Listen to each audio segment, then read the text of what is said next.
Welcome to the Landing Zone Podcast, a podcast for veterans. I'm super excited for today's episode for two reasons.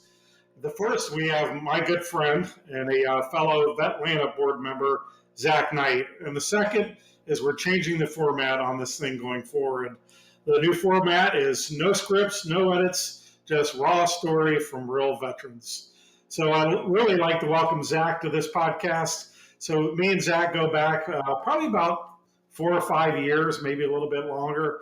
First met Zack at a VETLANTA summit, and he came up to me at the end of the summit, and there was a long line, and he waited in the line to talk to me, and we had a great conversation. Of course, I loved his last name. And then on the drive home, my late wife called me up because we would drive separately, and she told me, hey, this Zack guy has something special. So you should definitely listen to him, and you need to pull him up on the board. And so, as always, it was great advice, and jumped in. And Zack's one of the few people in the veteran space that is as busy or even busier than I am. So, welcome to the Landing Zone Podcast, Zack. I appreciate you having me, brother, and I love that you listen to Sage Wisdom, man. We got to get you to do that more often. Absolutely. So, Zack, you're from Georgia. You've actually got a law enforcement background. So, why did you choose law enforcement? Man, my one claim to fame is I'm a Grady baby. So that's the one thing I've got going from Atlanta. You know, way back in the day, I wanted to actually, and I probably have never told you this, you're going to make fun of me for it, but I wanted to join the Air Force and be a pilot. And then I started talking to folks, heading towards my 18th birthday, signing that contract, and realized the Army flies cooler stuff at a more reasonable rate, where a fighter pilot wasn't in the cards for eyesight and all that stuff. And instead of choosing that, one of the things I always realized I wanted to do was not be stuck in an office. Fast forward, now I'm stuck in an office most days. But growing up, I just never wanted to really be kind of hemmed down, and I wanted to find a way to give back to the community. So I ended up not signing a contract at 18, and then right when I was about to turn 21, became a police officer. Knew it was a great way to give back to my local community here in Atlanta. But also keep me busy and adaptable day to day. It definitely was an interesting time frame to be doing so. Yeah, I bet. And so how long were you a policeman? Right at 7 years. My 7-year mark is that vesting point, and I left that right before I vested, and then my 2 weeks actually led directly into basic training. Wow. And was that with the Atlanta Police Department or multiple departments? Up in Cobb County, and then a couple metro task forces that I got assigned with. Did some of the fun stuff, some of the SWAT, narcotics, DEA task force type stuff. I say fun stuff. I guess the stuff that kept the adrenaline flowing at the very least. And why at an old age, and 28 doesn't seem old, certainly to either one of us, but why at an older age did you decide to pivot and Army Guard? So went active initially. It was one of those, I wanted to shoot bigger guns and blow up bigger stuff, but also realized at that time frame, that was 2016, the culture towards police shifted pretty heavily in the teens, 20 teens, and I wasn't making the impact I wanted to make. So I thought the military would be a better route. So I ended up joining and wrote into my contract, basic training, officer school, infantry school, all the other things that we want to do in the Army side, and thought it'd be a way to have a bigger impact, if that makes sense, more literally global impact. Wanted to deploy, and one of the big pieces was wanted to test my leadership capabilities. You know, if you can direct soldiers in the line of fire and say 2 words and they move, you know, what better test of leadership is that? And decided to go that route since fighter pilot wasn't in the cards. I thought that was the next best piece. Well, I can imagine, as a second lieutenant, that you're, 8 years of experience in several different police forces, and that just having some maturity under your belt probably served you very well. Yeah, it was interesting. My drill sergeant, the one that really wanted to be that guy towards me, was actually younger than I was, had never called a deployment at that point in his career. And 2 weeks prior, I was kicking in doors, right? So it was a little bit of an interesting shift and a giant dose of humility to go through basic training. But and being the old guy, I was 10 years older than everybody else around me, so they were running circles around me. But I really kept that grunt mindset. So when I did become an officer and joined the dark side, everybody looks at a second lieutenant, kind of rolls their eyes, but being a little bit more advanced in age at that point, and then obviously different experience that a lot of my soldiers had already had, it definitely garnered a different level of respect from them and relatability where I wasn't that typical officer, not those darn West Pointers, that have the fancy hair like you Air Force guys.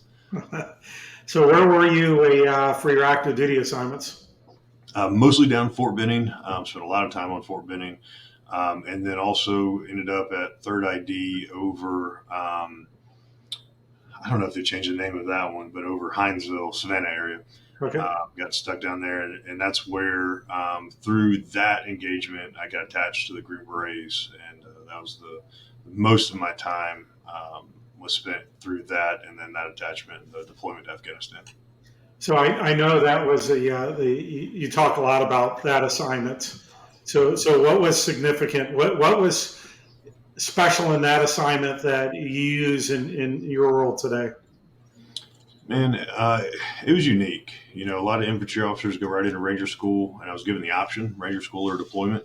And at the end of the day, Ranger School is just a school, and it wasn't that true test of capabilities I was looking for. So I ended up getting my guys. We had about a 2.5 month train up. So I got assigned to this very fresh unit in varying ages, right? I had a bunch of 18, 19-year-olds. I had a couple folks that were mid 40s, which at that time, 10, 15 years older than I was. Um, and it really did put that test of culture and leadership. Can you take guys and 60 days and turn them into a fighting cohesive unit and then go directly into a deployment. And it wasn't just a normal deployment. A lot of folks think, and this was 2019, that we weren't really doing much in Afghanistan or the Middle East, but we ended up running combat operations every 4 days consistently for a year. That was with 10th Group. And I think it was about 8 weeks in, we lost our first two guys, ended up losing 6 guys overall. One of them was the command sergeant major that was in charge of it. One of the greatest dudes I've ever met in the military, really like that soldier, right? That was relatable to everybody, could check an officer real quick, put them into their place. And, the leadership piece definitely got tested. The development of culture got tested. But also the recovery of keeping guys in the fight. You lose 2 guys. One of them was an EOD, young dude, Joey. He was 24, 3 months from getting out, like literally was about to rotate out and then get out of the military. He ended up leaving a wife and 3 kids behind. And, how do you keep guys motivated after the realization hits that this is real?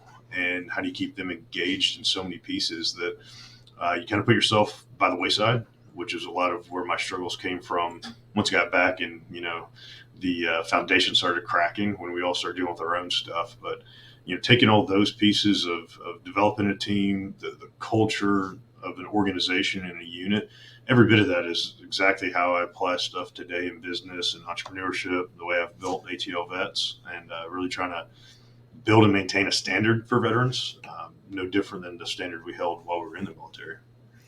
Yeah, let's continue to keep the conversation real.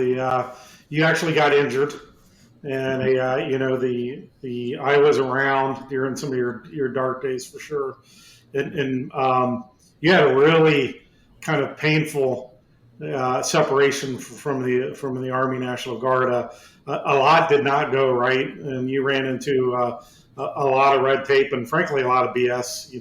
From the outside looking in, without naming names. Can you talk a little bit about the frustrations you've had? Yeah. So I ended up getting injured during that deployment and didn't really discover it. I had a torn quad, busted knee, torn calf. All of those, are like just some of those standards that you get beat up, right? You're doing stuff that often, you just get beat up. Um, Fast forward about a year and a half later, what I didn't know is that I had pretty severe nerve damage in my elbow, and that my the ulnar nerve in my elbow got compressed, and essentially the Army recommended I get surgery on it at Fort Benning.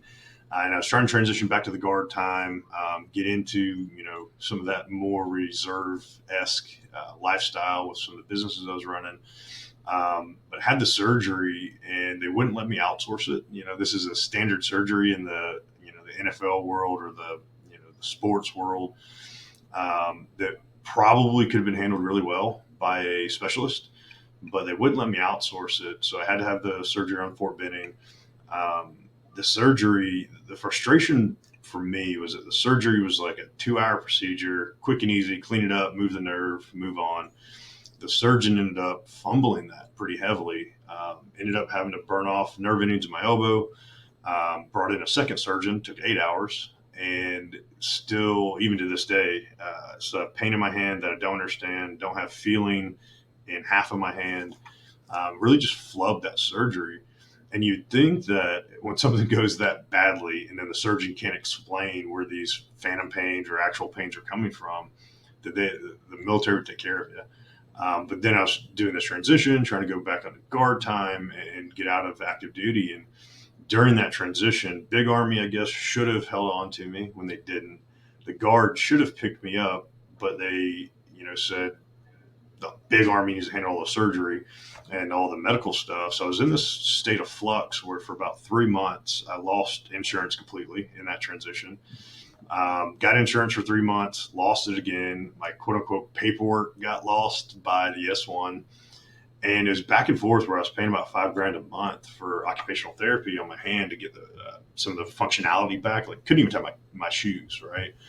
And the frustration point was like, if you're doing this to at this point, O2, that has years of experience, has a professional life outside of the military, how are you treating the E3, E4? So I ended up going way up the chain to a 2-star, a couple local government representatives.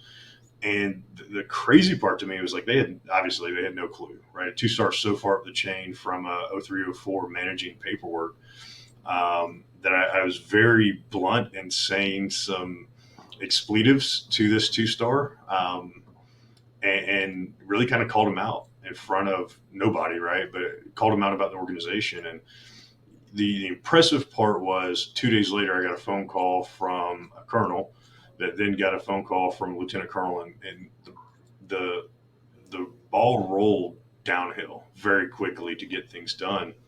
But I mean, it took a year, right? A year of me having to pay out of pocket, a year out of not being able to get the right treatment for my arm, which is probably a big piece where the surgeon's like, if you don't do it now, you're not ever going to regain any capability in your hand specifically.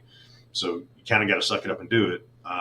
But it was really one of those, if that's how you're treating somebody that's about to take command of one of your units, how are you treating that E2, E3 that doesn't know any better, doesn't know how to stand up for what's right or have a voice attached to it? And it led through about 2 years of a medical retirement that was definitely some dark days tied into it all.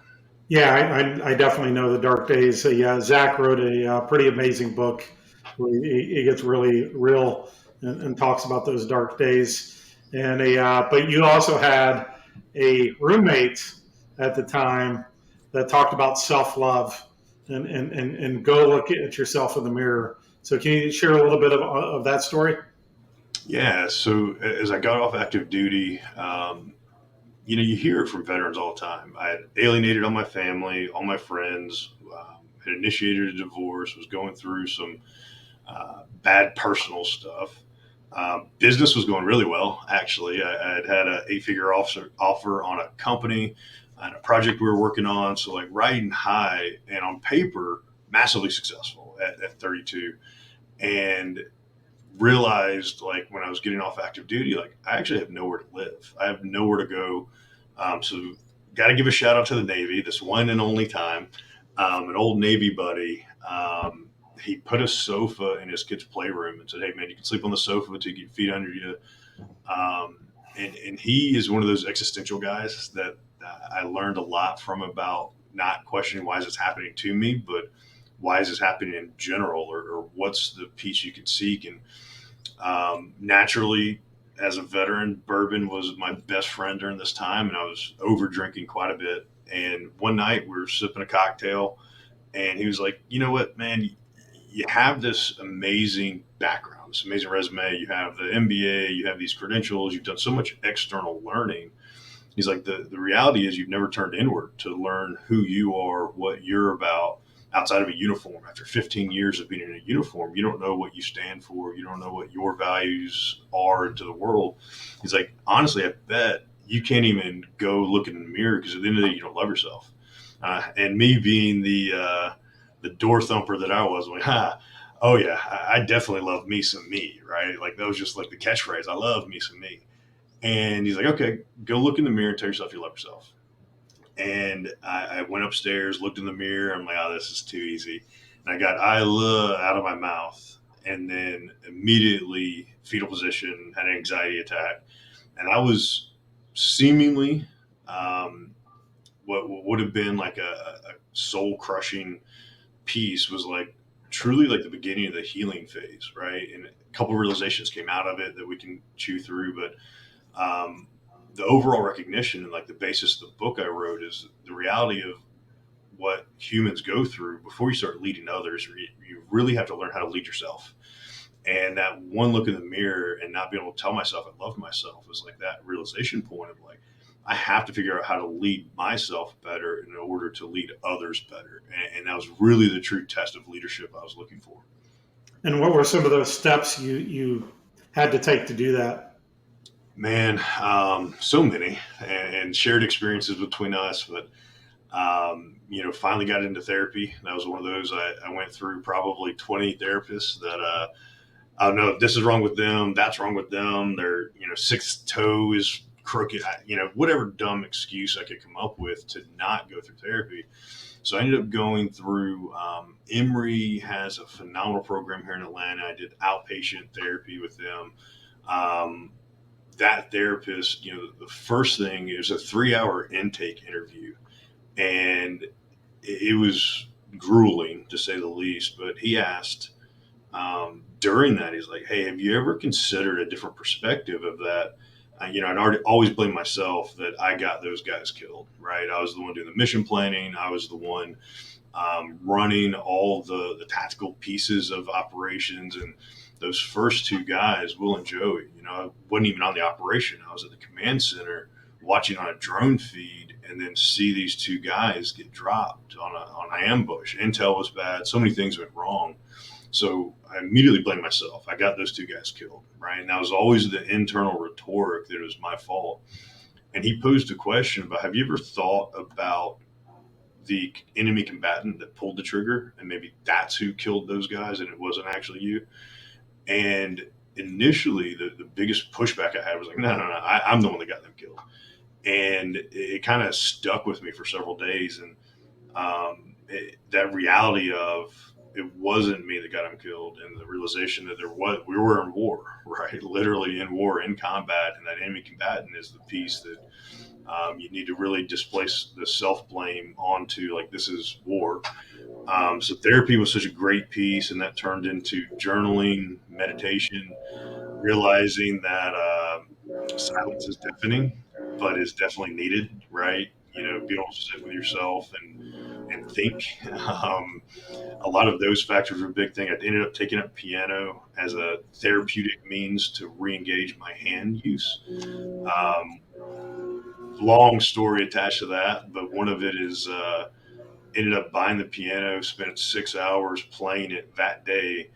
Hand was cramping, frustration all attached to it. But about 3 weeks later, I was playing Bach very terribly, but I was playing Bach because during all the meditation, like classical music was the one thing I could put classical music in my headphones and I could listen to classical music for whatever reason. It was just very soothing to me. So the empowering thought was like, what if I could actually play it instead of just listen to it? And I still can't play very well, but it is one of those pieces of like the steps, the tools, the tactics I use to kind of dig myself out of that dark hole, and realizing like I was the only one that was going to do it, right? Nobody else around me was going to do it. Nobody could do it for me. So realizing like there's a piece of empowering toward taking those steps and taking that action for yourself is huge. So a next VETLANTA summit, you're going to kick it off before the national anthem, playing some classical music. No, it would be instant room clearing. There's a reason I do dueling pianos at our events so other people can play for us. So I got to tell our yoga story since we're talking about tools. So when my late wife passed, I was having some ugly stuff, some panic attacks, and I remember going to take a tour of the SHARE program, which treats traumatic brain injury, and then going into Emory's program, which treats post-traumatic stress. They were talking about some of the successes they were having with yoga. So we started it. For me, it helped right off the bat. I mean, church and yoga were the two big things that really helped me. Yoga, box breathing. Just the first class was box breathing and quieting my mind. And then I started to get pretty much into it. And we had an event come up, sound immersion, and it was way out there. I mean, from what I would ever feel comfortable with. So like way out there. Like, let's be real, it was way out there. It was way out there. So I leaned on Zach. Zach was one of my VETLANTA friends that were there for a big way, and he was like, "Hey, if there's anything I could ever do," and I'm like, "Yep, you're coming to sound immersion with me." So the first one we did, we were both pretty dang uncomfortable. And it was terrible. Like, let's not lighten this. Like, I think I fell asleep at one point. No, that was the second one. So the first one was pretty. We didn't know what to expect, and then we ended up doing a second one, which was a much better experience. And I hear this sound. And I think it's from one of the instruments. And I look next to me, and Zach is just laid out, like snoring, which was a pretty fantastic. So gotta thank you, Zach, for stepping out of your comfort zone and being there for me. And then yoga is big. If you're struggling, man, give yoga a try. Yeah, it's huge, and there's a to-do item on my list that I've had for a couple of years, and we've talked about it. But there's a great program out in Arizona called VETOGA, VETOGA. And essentially, it's a yogi program directly correlated to veteran PTSD, PTS, TBI recovery. And it's something I've had on my list for years to do, and at some point want to do it because you're right. Yoga is one of those things that is frustratingly simple, but is really a great meditation piece, and it hurts and it feels good all at the same time. It's unique, but it's definitely one of those amazing things to integrate. It's complex for sure. There you go, complex. So let's say let's pivot into you have these amazing business ventures going on. You jumped in as a chief communications officer for VETLANTA, using your platform to really help us. We're not allowed to take money, and so everything we do is in-kind support. And Zach stepped up in a huge way to support VETLANTA. You write the book, but what I really want to talk about is the ATLVETS, because you guys have this great niche, and unlike VETLANTA, which is fully focused on the greater Atlanta area, the 22 counties on around the metropolitan Atlanta area, you took like the great idea and said, "Hey, we're going to do this national," and actually did it. So what led you really to start ATLVETS? Man, so many things. Obviously, the inspiration of VETLANTA and being engaged with VETLANTA for so long. The summits that you've cultivated have been amazing. To see several hundred people come out, all the vendor support, all the partner support, it kind of inspired a piece of like, how do we replicate this? And at the same time, and I don't know if I've ever told you this story, at the same time, I was going through a pretty rough divorce, this whole healing period. My media company, I had 40 or 50 employees. My business consulting was going really well. My security firm was bouncing back after COVID.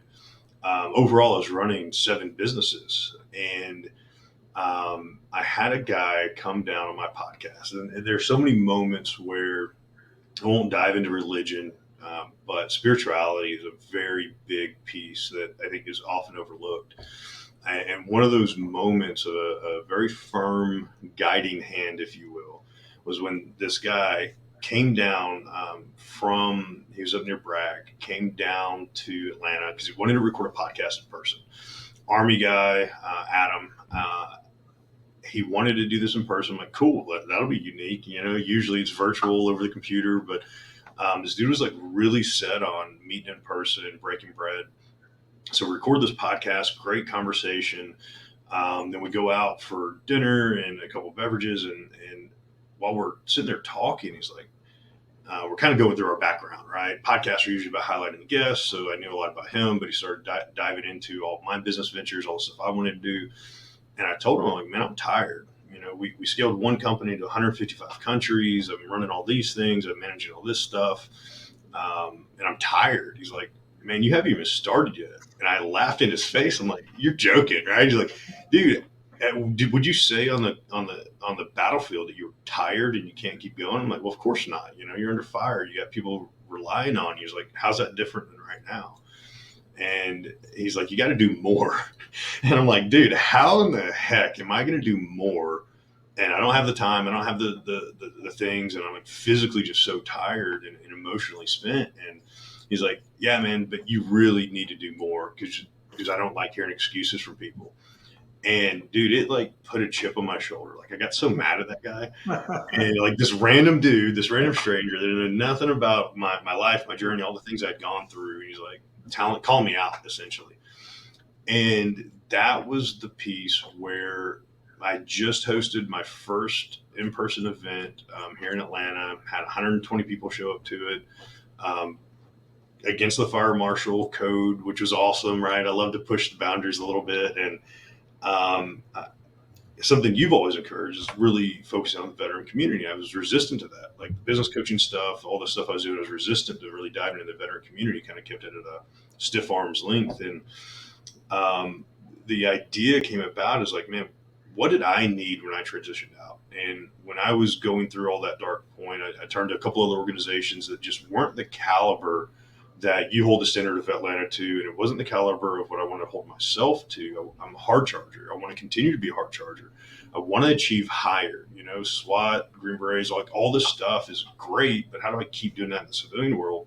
And I couldn't find a community of entrepreneurs specifically that were in that design. So essentially the entrepreneurial plight is I created it, and realizing the standard we want to hold things to, the mid-management executive level, hard charging folks that are out there, that you don't have to be an academy grad. You don't have to be a special operator. You could have been in for 10, 15, 20 years as a, E7, an 03, an 04, whatever it may be. There's not a community or organization that I've found that really served that for folks that are really motivated to keep taking action. So I took all the things, cut it all down very dramatically, from employees to revenue to really hone in a focus and get crystal clear on what Advancing Aligned could be and how we wanted to build it and who we were going to serve. And that was kind of the concept, is like building the thing I needed that I couldn't find. And that is where ATLVETS, from a good boot in the butt, turned into a national org that's growing too quickly and very quickly at times. Yeah, well, that's been a neat journey. It's been pretty cool to watch you mature over that journey and definitely transform, like make shifts. And I inspired you on the veteran engagement side of the house, but you actually inspired me on the business side of the house. So as you know, I'm going to kick it off at the beginning stages of starting my own business and watching your spirit with that, and again, shifting, like constantly shifting where there's a need. So it's been pretty impressive to watch. Speaking about shifting where there's a need, let's talk about you're getting ready to take the big step. Man, I don't know if that's a need. First of all, in her mind, right? Like there's no escaping a 5'10" Amazonian princess, Yeah. she's not a princess. But yeah, there's a new recent engagement that happened. I learned very quickly that the Italians run deep, and you got to watch out because there's no escape from Italian families. And Taylor is the better three quarters of everything I do, and truly one thing that I couldn't accept, but felt like I couldn't find in a partner was somebody that kept me accountable in a way that challenged me and pushed me and did all the things. And um, I helped Tay launch her company. She's in my retirement plan because her company's crushing. We're working on buying right now a 20,000 foot commercial space for all the organizations here in North Atlanta. And man, she is truly spectacular. She recently got added to the board at University of North Georgia. She's speaking at a women's conference at UGA. It's hard to keep up with her sometimes, man. And that's the inspirational part, is like finding a partner that can do all those things and then match efforts, right? Match energy, get up at 4 a.m. alongside me. Sometimes she's a little bit crankier than I am at 4 a.m. because I have good energy in the morning, but yeah, she's incredible, truly. And definitely a needed piece to the puzzle for me. Yeah, that's awesome. It's been really cool to watch you guys grow as a couple. So I'm super pumped. That is really so healthy for both of you. So let's talk about some collaboration with the ATL Vets, VETLANTA, and Tay, and talk about Sweat with the Vets.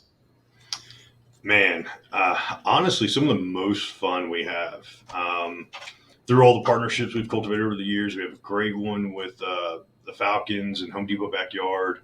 If y'all see her, she's all over my Instagram, usually sleeping or eating.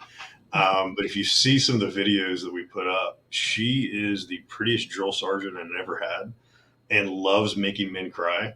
So these community events we do, the last one we did at Mercedes-Benz Stadium was in June. We had about 110, 120 people show up and, did a workout, got a sweat in, and then got a tour of the stadium. And one of the things that I think is unique to how you operate, that I've tried to R&D, rip off and duplicate as best as I can, is really how do you encapsulate the community around us. And with ATL Vets, we're very similar with VETLANTA. We serve the veteran, we serve the mill spouse, and a lot of organizations do those two things. And I think that's where there's a shortfall in the community, where we also serve, like Taylor before we got together, she's a sister of a veteran, grew up with all the struggles that a veteran family member go through, right? So we serve the family members, we serve veteran allies, where the greatest asset we have as veterans is to learn from somebody that has walked a totally different path, and creating a community where that civilian and ally can step into our space in a safe way, right? A comfortable way, but then also have a veteran culture to listen to that perspective. And I think a lot of that started with the Sweat with the Vet events, because it turned into, we have all these amazing community people that want to come work out with veterans, right? And then it's the initial engagement point to get them into all the other stuff we're doing.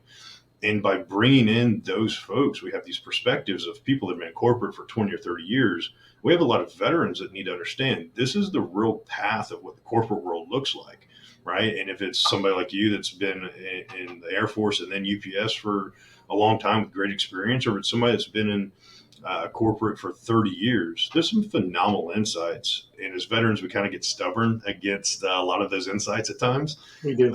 And if you didn't serve, like, we don't want your opinion, but who better to teach me something new than somebody that didn't serve in the Army, right? And I think a lot of that started cultural, like the culture of what we're working on, especially the collab pieces at this with the vet events, because it really was like a safe environment where Tay's a civilian, right? She's a supporter, future mill spouse, but at the end of the day, she's somebody that can relate to the civilian side. Because she's done it for years. She can relate to the veteran side because she loves talking smack to guys and making them cry. And a lot of it really focused there and kind of grew into everything else we're working on.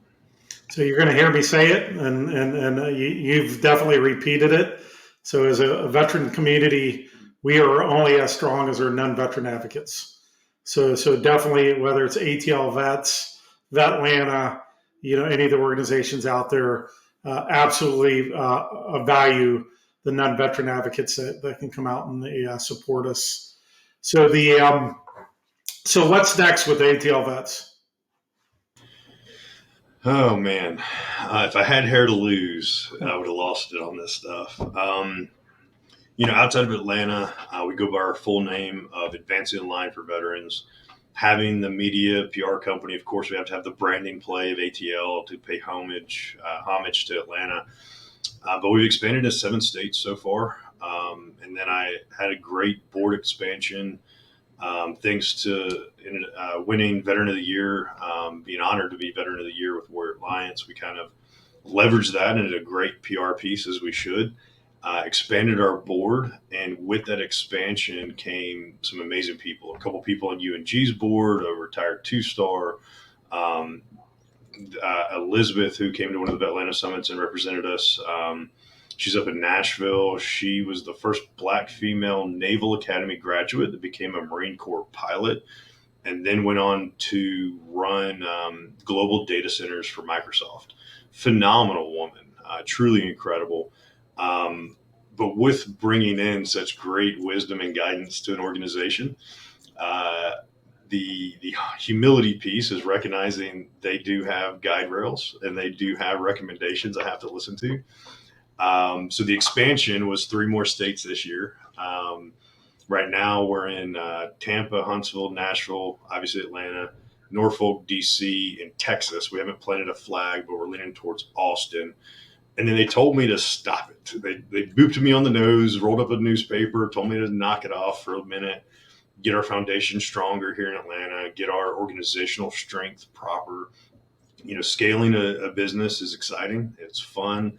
Being able to have national impact is amazing, and create that national platform to highlight all the great things, especially that are happening in the new coin term of Veteran City here in Atlanta, right? And we provide a magnifying glass to all the great things happening around the country. So the expansion's there, and it's being slowed a little bit to be smart about it and really let things catch up to us. This building that we're purchasing, going through all the things attached to financing and revenue, but that I think that we're the vision is the center of excellence for veterans, and having a true central point with a lot of space, a full-time gym that Tay's company is going to run, um, headquarter space for us, a full private event venue where we can host up to the building we're looking at right now. It's 250 people, probably more if we squeeze folks in shoulder to shoulder like we like doing. But that true center point, right, for veterans across the country to come to, that can really be the shining light, the flag attached to what we're working on. It's been a vision of mine since the inception of it all, and it's getting very real very quickly. We're hoping to close on that building by the first of the year, um, and a launch at the end of next year. And that piece right there, I think, is a game changer for the veteran community, for everything we're working on, and the power of coming with something like that, right? The impact we can make, it's exciting, terrifying, but very exciting. I bet you're doing great things. Keep it up. Listen to the board members. You're like me. You hired board members a lot smarter than us, and now you just Yes. have to listen to them. The mission of Vetlanta has been to focus all our efforts and to make the greater Atlanta area the premier community in the country for veterans and their families. And so I've really, Vetlanta as a whole is starting this new campaign to get recognized as Veteran City USA. And San Antonio calls themselves Military City USA, but we are definitely Veteran City USA. Can you talk a little bit about why? Talk a little bit about all the great things that are going around the city that support veterans and their families. Yeah, and it's unique. And it's been kind of a hard realization on my end as we've tried to build. You know, Atlanta is not innately seen as a veteran city. right? And I always saw it. I grew up here, right? I'm a veteran. I see the community firsthand. But when you look at some of these national organizations that are not based in Atlanta, a lot of their funding, a lot of their resources and efforts go to like Tampa. It's our second biggest city by far. It's a great veteran city with SOCOM, 5 bases within like a 20-mile radius. San Antonio, Houston, right? They're all seen as veteran cities because of the piece there. And what people don't recognize is like Atlanta, not only is it one of the economic leaders in the country, it's a logistical transportation leader in the country. There's so many resources here where this movement that you're creating, I think, is fascinating because we have massive bases all around Georgia, but we don't have that one center point that is what VETLANTA is really driving toward, what ATLVETS wants to support. And we have so many organizations here that are doing amazing things to build this community. I think that national spotlight on Atlanta is what's really needed to show veterans. Like we've got all the business avenues you could ask for, right? We have all the entrepreneurial support if you want to go that direction, and that not just in the veteran side, right? One thing that I've in the last couple of years have really geared toward is an organization that focuses on it's a bunch of business executives. They support national security, which means they support veterans, the backbone of national security. And some of my best mentors and supporters for ATL vets have come out of that organization. And the reality is, like, they are people that have a value system that you might not find in a lot of other cities. You probably won't find in a lot of other cities. And their biggest piece is like, how do we support veterans in an outward fashion to show like this is the destination to come to? And I've seen it firsthand, the growth over the last 2 years, the support with ATL vets. I can't say any different, right? We have a united front here in Atlanta that I think is very unique. Where I go to some of these sister cities that we're in, and it's a bunch of fiefdoms fighting for power and people that are pushing and pulling and want to be the spotlight.